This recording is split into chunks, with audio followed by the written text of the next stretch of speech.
নমস্কার বন্ধুরা, আমি শান্তনা। আশা করি তোমরা সবাই খুব ভালো আছো, আমিও খুব ভালো আছি।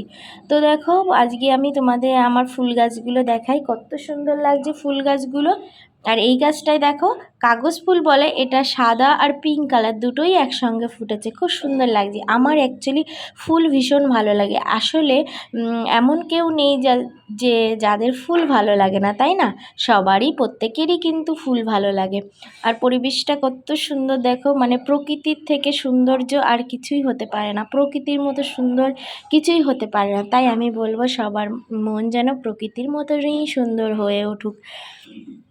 তো একটা মেয়ে নিজের বাপের বাড়ি ছেড়ে, মা বাবা ভাই বোন সবাইকে ছেড়ে চলে আসে শ্বশুর বাড়িতে, তাই না?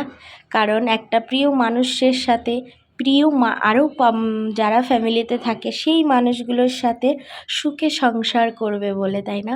সুন্দর করে সংসারটাকে গুছিয়ে রাখে একটা মেয়ে, কিন্তু সেই স্বপ্নটা দেখে বিয়ের আগে থেকেই, আর সেটা পূরণ করার চেষ্টা করে।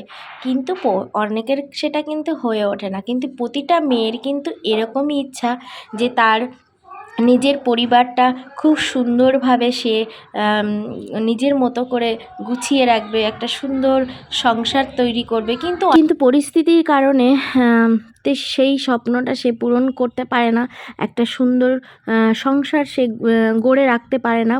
সবসময় কিন্তু একটা মেয়ের দিকেই আঙুলটা আসে। কিন্তু একটা বারও কেউ ভেবে দেখে না যে সবাই কি খারাপ হয়? কখনো না।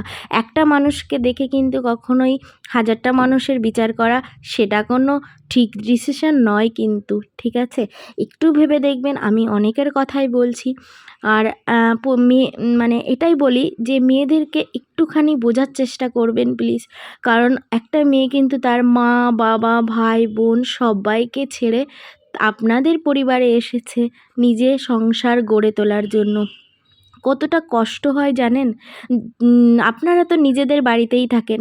যারা ছোট থেকে যেখানে বড় হয়েছে, সেখান থেকে একটা সময় তাকে চিরদিনের মতো চলে আসতে হয় অন্য একটা পরিবারে, সেখানে পরিবারের মানুষগুলোকে আপন করে নিতে।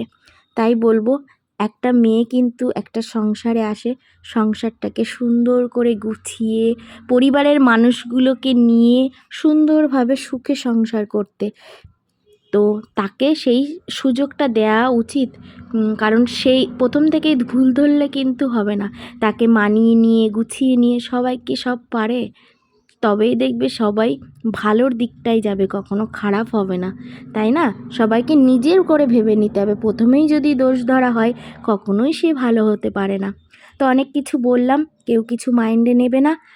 সবাইকে অনেক অনেক ভালোবাসা জানিয়ে আজকের ভিডিওটা আমি এখানেই শেষ করছি।